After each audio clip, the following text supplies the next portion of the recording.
Hi, welcome to Advanced English with Steve UK. And of course, I'm Steve, and I live in the UK, in England to be precise. Now, this video is about idioms and the origin of idioms. And the reason I'm making it is because I think that knowing the origin can help you to remember idioms. Now, before I go on, let me say something about idioms in general. I find that learners become obsessed about idioms. I must learn idioms to be fluent in English. Well, no, not quite. I mean, English is a very idiomatic language, but I believe that collocations and phrasal verbs are actually more important than fixed expressions. And by collocations, I don't mean just two words which go together. I mean groups of words which go together. Now, how about idioms? Well, we don't talk in strings of idioms all the time. Okay, we use them.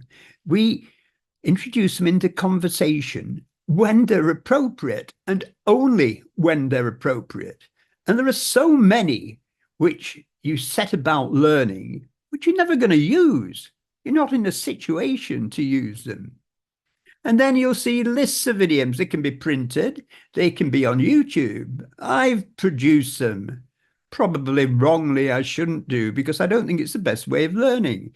So you'll find idioms about certain subjects, idioms using phrases about animals, using phrases about body parts, about food idioms, and so on. But does that really help you in a conversation? You're not going to use a load of idioms talking about food, relating to food. This is the icing on the cake. It gives me food for thought. It's the best thing since sliced bread and so on. You'll use them in other conversations. Do you see the point I'm making? Okay, or you get a list of idioms or a video of idioms about situations, idioms to use in business, idioms to use when you're having an argument or when you're expressing opinions. But again, you don't use a string, a whole load of idioms. The conversations are peppered by other language, just straight grammar or collocations, fixed expressions, and phrasal verbs. By fixed expressions, I don't necessarily mean idiomatic expressions. I just mean groups of words which occur time and time again, frequently. So where does that leave idioms? Well, in my opinion, where it leaves them is that you should, yes, learn them. You should learn them sparingly. They are good to know. But unless you are really confident about them, why attempt using them? Because if you use them wrongly, if you get a word in the wrong place or add an extra word, it's just going to sound like, well, a little bit strange, and you're trying to impress and you're not succeeding. Okay? Now, of course, it's good to have them for exams. It's good to have them, but again, choose them wisely. But when you're listening to a conversation, yes, it is good to have a knowledge of them. It's very useful. So that's where I see the importance of idioms. And if you don't understand an idiom, there's no reason why you can't ask, oh, I haven't heard that before. What's it mean? Okay, so that's my opinion about idioms. The best way to learn also is by speaking to other people, other learners who actually know the idioms, and to native speakers. I recommend our Chatterbox Zoom workshops because we use a lot of idiomatic expressions. I teach them, the learners use them together, so we practice them. So there you are, if you want to come and join us. So having said all that and being a little bit negative about idioms, let's go back and think about the origin of idioms. Because what's occurred to me, and having discussed this with learners, is if you know the origin of an idiom, then you hear it, you see it, and you think, oh, yeah, I remember that one because it comes from, originates from, I'd read about it. So it sort of jogs your memory. and maybe you're likely to remember it. So that's the theory I've put behind this. Anyway, I hope you find it interesting. I certainly find it interesting. I love researching where idioms came from. I mean, there's such a part and parcel of our life, our way of speaking, that sometimes we forget, we English speakers, native English speakers, just forget that they are idioms. But that's what they are. Anyway, let's go on and look at the origin of some idioms. Here I'm going to present 50. I'll produce another video with another 50 or 60, but I decided I'd do it in two parts. So I'm not swamping you. I'm not overloading you in one go. Okay, let's make a start. And we're going to start with my least favorite one. Here goes. It's raining cats and dogs, meaning heavy or torrential rain. We had to cancel the picnic because it was raining cats and dogs. Now, this is an idiom that I never use. You should still know it because it's a very common one and people find it amusing. But I very much prefer to use it's pouring down with rain, or it's throwing it down with rain, or even it's pissing down. Okay, I know that sounds rude, but sometimes we British are rude, and certainly that's what I'd say between friends, and you hear it used. I was further put off it's raining cats and dogs when I was working in my first job, which is Turkey, and the Turkish head teacher couldn't speak any English at all, but every time it was raining heavily, he used to grab hold of me and say, Steve, it is raining cats and dogs.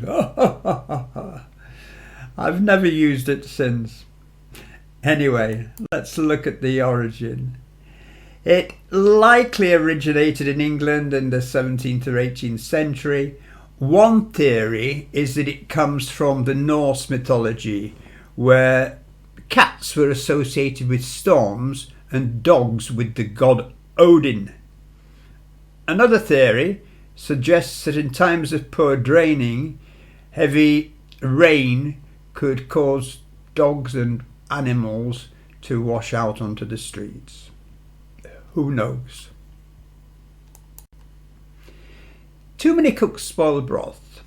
An old one, occasionally still used, meaning when too many people are involved in a task, it can lead to chaos and a poor result.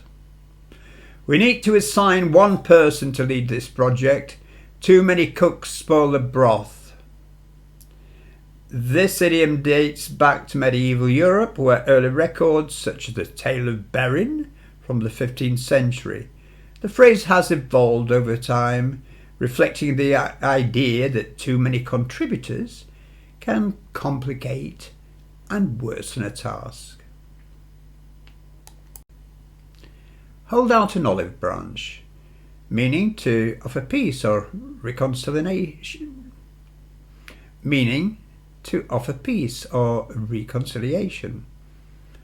After their argument, she decided to hold out an olive branch and apologize. The idiom has its roots in ancient Greek and Roman customs, where offering an olive branch was a symbol of peace and reconciliation. The idiom has its roots in ancient Greek and Roman customs, where offering an olive branch was a symbol of peace and reconciliation. Cry over spilt milk, meaning to waste time worrying about things that have already happened and can't be changed. I know you missed the bus, but there's no use crying over spilt milk. This one's still used. The phrase dates back to the 17th century, found in James Howell's Paramoigraphy in 1659, where it emphasized the futility of worrying over things that have already occurred. I hope you can remember that one. Bite the bullet.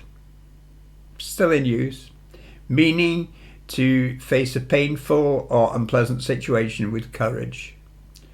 Knowing that he had to take the test, he decided to bite the bullet and start studying.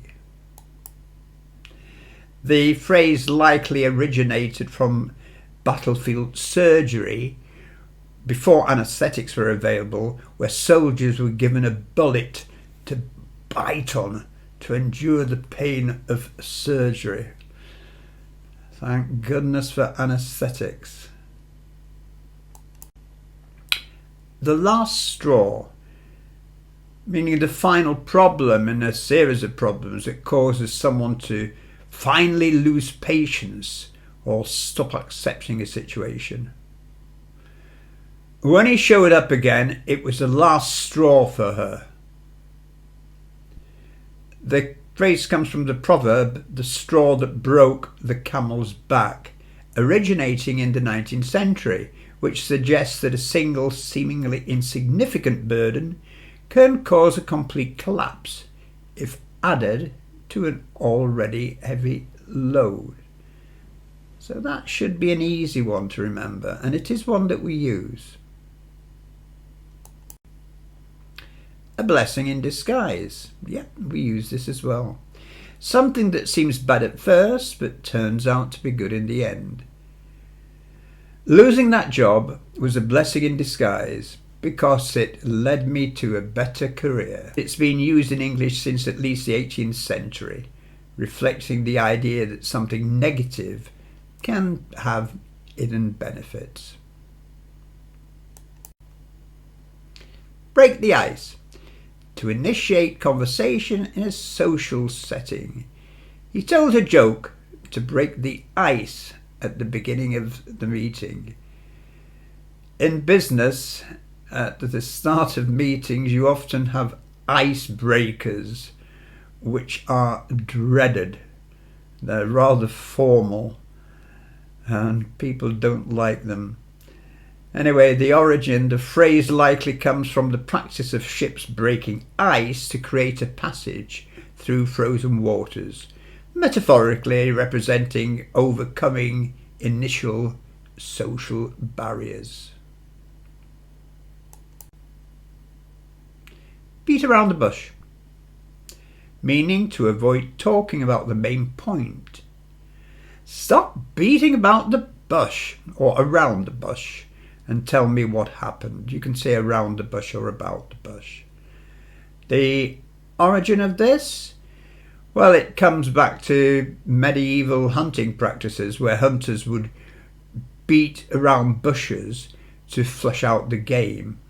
It's been used metaphorically since at least the 18th century to describe avoiding the main topic. Still in use. To let the cat out of the bag. To reveal a secret. She let the cat out of the bag about the surprise party. Oh dear. The origin in medieval times, where farmers would substitute a cat for a piglet in a sack, and the deceit would be revealed when the cat was let out of the bag. Yeah, I bet that caused some chaos and anger. Kick the bucket, meaning to die. The old man kicked the bucket last night. The origin of this idiom is uncertain. One theory is that it comes from a method of execution where the condemned person would stand on a bucket and then it would be kicked away, causing them to hang. A bit gruesome, isn't it? We use this lightly. We wouldn't use it in a serious way. You know, sorry to hear that your dad's kicked the bucket. That would sound a bit offensive. Under the weather, very common. Feeling ill or unwell. Oh, I'm feeling a bit under the weather today. I don't think I'll go into work. It comes from maritime language where under the weather referred to sailors who were sent below deck to recover from illness due to rough seas because they felt seasick. Pulling your leg to joke or tease someone. Don't worry, I'm just pulling your leg. It can be humorous, it can be irritating, but it is commonly used.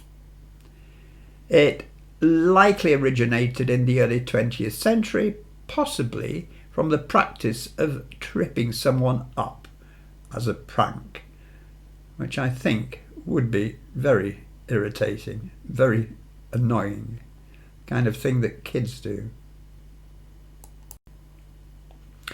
Barking up the wrong tree to pursue a misguided course of action or a false lead. If you think I took your book, you're barking up the wrong tree. Again, still commonly used. It comes from hunting dogs that might bark at the base of the tree where they mistakenly think their prey is hiding. As I said, it is still in use. Spill the beans. To reveal a secret or disclose information prematurely. Who spilled the beans about the surprise party? It's supposed to be a secret. One theory is that this phrase comes from an ancient Greek voting system using beans, where spilling them would reveal the outcome of a vote. Who knows? I mean, sounds likely. It goes back some time then, doesn't it? Fly off the handle. Yeah, we still use this one. To lose one's temper suddenly and unexpectedly. He really flew off the handle when he heard the news. The phrase originates from the early 19th century, describing an axe head coming off its handle unpredictably, much like a sudden burst of anger. Yeah, it also sounds quite dangerous as well, doesn't it? To fly off the handle. As I say, it's still used. Caught red-handed. Caught in the act of doing something wrong. The thief was caught red-handed with the stolen goods. It dates back to 15th century Scotland, where being caught with blood on one's hands was evidence of having committed murder or poaching.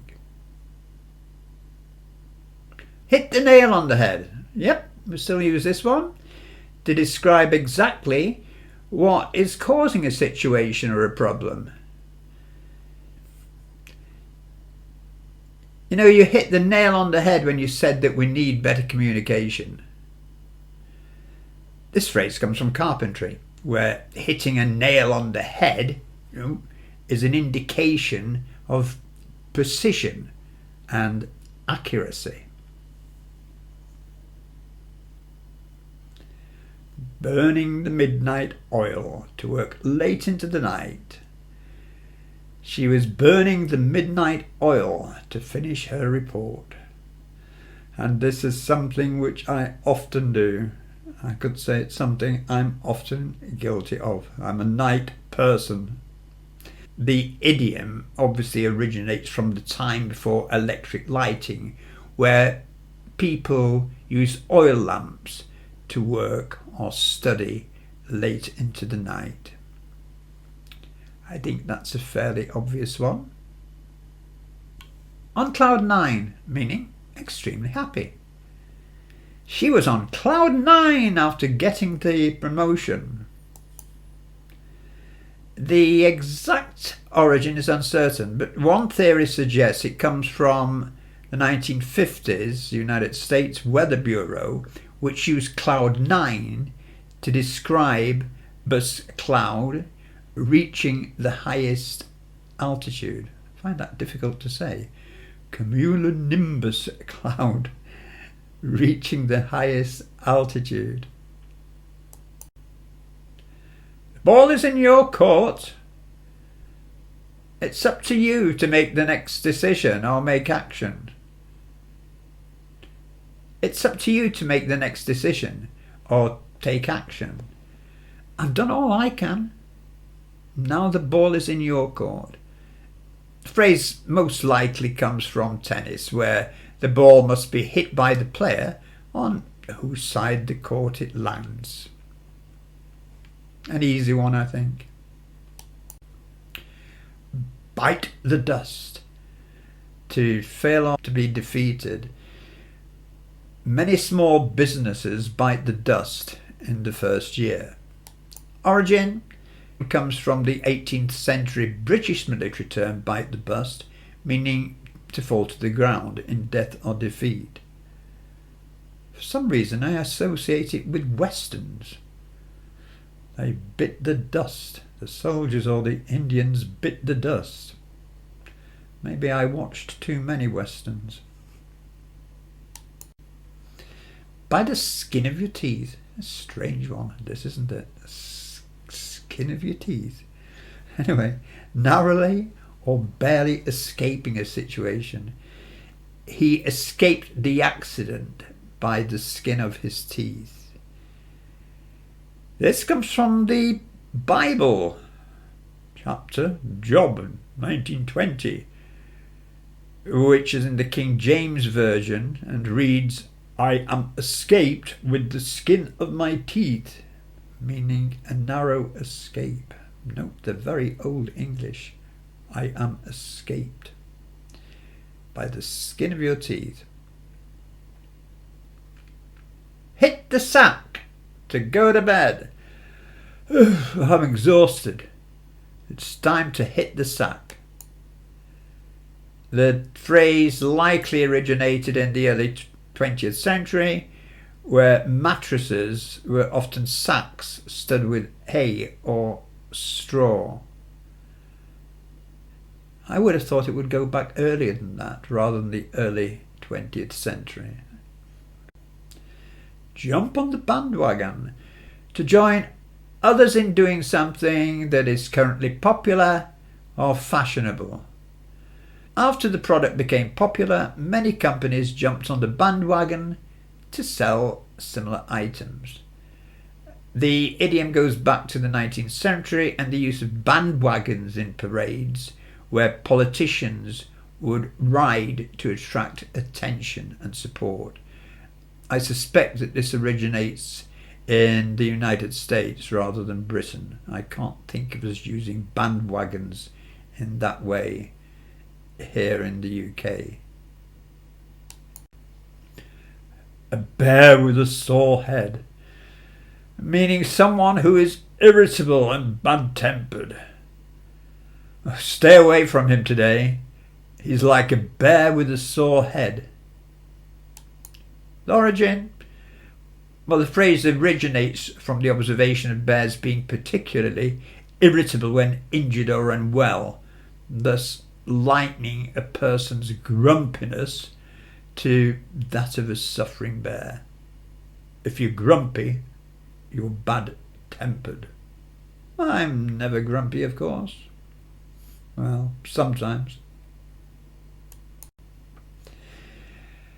Bite off more than you can chew, meaning to take on a task that is too big or difficult.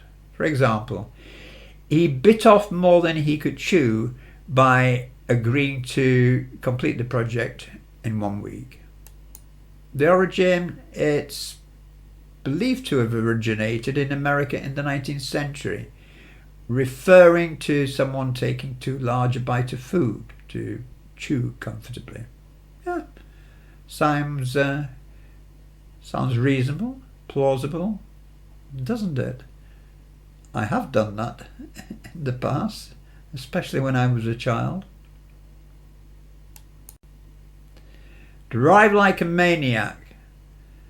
To drive recklessly and dangerously. She drives like a maniac. It's terrifying to be in the car with her. The term maniac dates back to the early 19th century, referring to a person exhibiting extreme or reckless behaviour. Hence, driving like a maniac means driving with dangerous recklessness. Yes, and sometimes we still use that. Yeah, my God, he drives like a maniac. I'm not getting in the car with him. Nobody in their right mind. No sane person would do something. Nobody in their right mind would go out in this storm. The idiom uses the concept of mental stability to emphasize the unlikelihood of a sane person engaging in a particular action.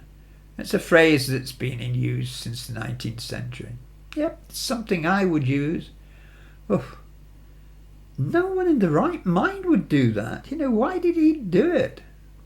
Whatever the situation is. So, yep, still in use. Make a mountain out of a molehill to exaggerate a minor problem. Don't make a mountain out of a molehill. It's just a small mistake. The phrase dates back to the 16th century, first appearing in Nicholas Udel's Apothegms, I'm not sure how you pronounce it, 1548. It uses the contrast between a molehill, a small mound of earth made by moles which live and burrow underground, and a mountain to illustrate exaggeration. I don't know if you have moles in your country, but we do in Britain. They're small furry animals. They look cute, but they can be very irritating when they cause these little mounds of earth on a freshly mowed lawn, especially on something like a cricket pitch, to make a mountain out of a molehill. Move the goalposts.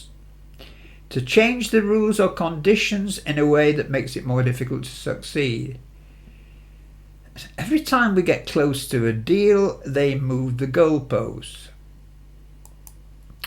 It comes from sports, particularly football, or if you're American, soccer, where moving the goalposts would make it harder to score, hence symbolizing shifting expectations unfairly.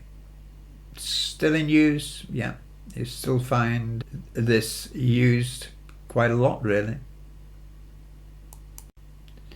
Between a rock and a hard place, meaning facing a difficult choice between two unpleasant options. She was caught between a rock and a hard place, having to choose between her job and her family. The idiom's believed to have originated from a phrase used by miners in the early 20th century, describing the challenge of working between hard rock formations. Never knew that, so I've learned something new there. To be heavy going, something that's difficult to deal with or understand. Many students struggled to keep up. The phrase likely stems from the early 20th century, using heavy to describe something cumbersome or difficult, and going to indicate progress. We can also describe a person as being heavy going, difficult to get on with, okay, difficult to communicate with, not an easy person. Bury your head in the sand. To ignore unpleasant realities. You can't just bury your head in the sand.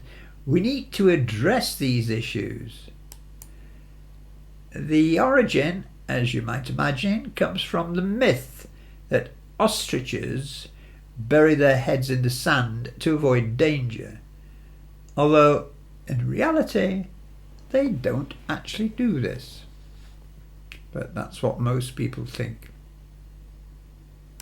It's easy to be wise after the event. This is a very old one. It's still in use though. It's like a proverb, really. It's easy to understand what you should have done after something has happened. Criticizing my decision now is pointless. It's easy to be wise after the event. The phrase emphasizes hindsight, the concept of understanding situations better after they've occurred, which has been a recognized notion since ancient times. Yeah, kind of obvious, really. A slap in the face, an unexpected insult or rebuke. A rejection of his proposal felt like a slap in the face. The phrase likely originated from the literal act of slapping someone, which has long been considered a serious insult or affront.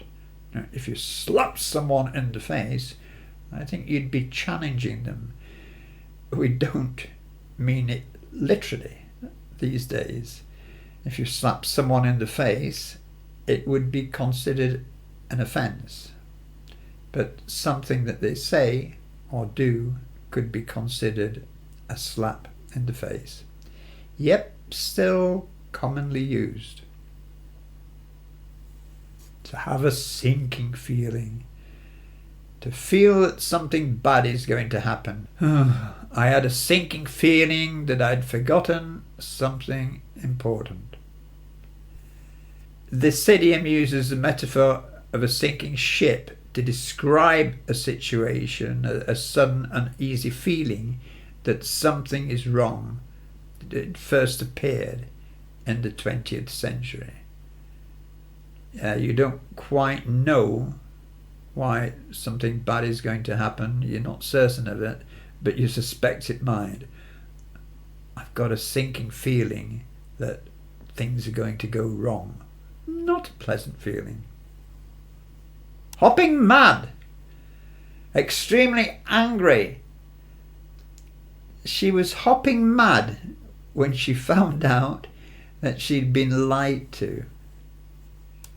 The phrase likely comes from the image of someone jumping up and down in anger, expressing extreme frustration or rage. Do we still use it? Yes, I think we do.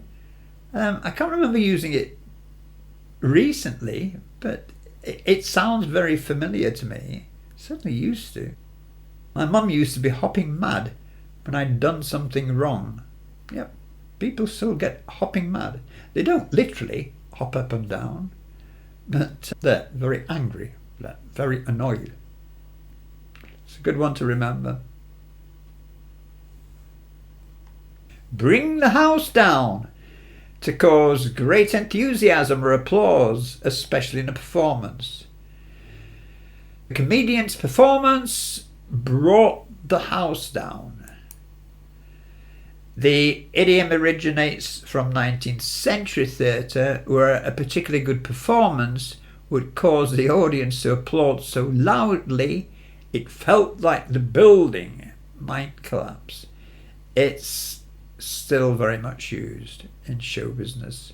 You know, her performance, her last song brought the house down. So yeah, that's still used, still popular. A barefaced lie, an obvious and shameless lie. He told a barefaced lie when he said he didn't take the money.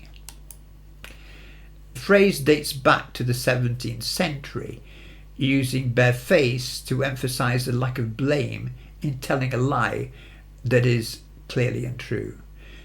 It's very much a collocation, a barefaced lie. So yes, still well in use, one that you should know. At a loss for words. Unable to think of anything to say. Oh, when I heard the news, I was at a loss for words. It's been in use since the early 19th century, describing the inability to articulate thoughts or feelings due to surprise or shock. I think even if you didn't know this one, if you hadn't heard it, you'd work it out, wouldn't you? At a loss for words. In other words, you're speechless. That's another way of saying it. Oh, I was speechless at the news. I was at a loss for words at the news. To make your blood boil. To make someone extremely angry. His arrogant comments made my blood boil. It dates back to the 19th century, using the metaphor of boiling blood to describe the intense heat of anger. Yeah, well, I think pretty obviously boiling blood would not be particularly pleasant. Make your blood boil. Still used. Yeah, something makes your blood boil, or a person makes your blood boil, makes you extremely angry. Used in extreme situations. Yep. An armchair critic. Someone who criticizes or offers advice on a subject they know little about from the comfort of their own experience. He's an armchair critic who loves to tell professional athletes how to play. The phrase emerged in the mid-20th century, containing armchair, comfort, and critic to describe people who give opinions without practical experience.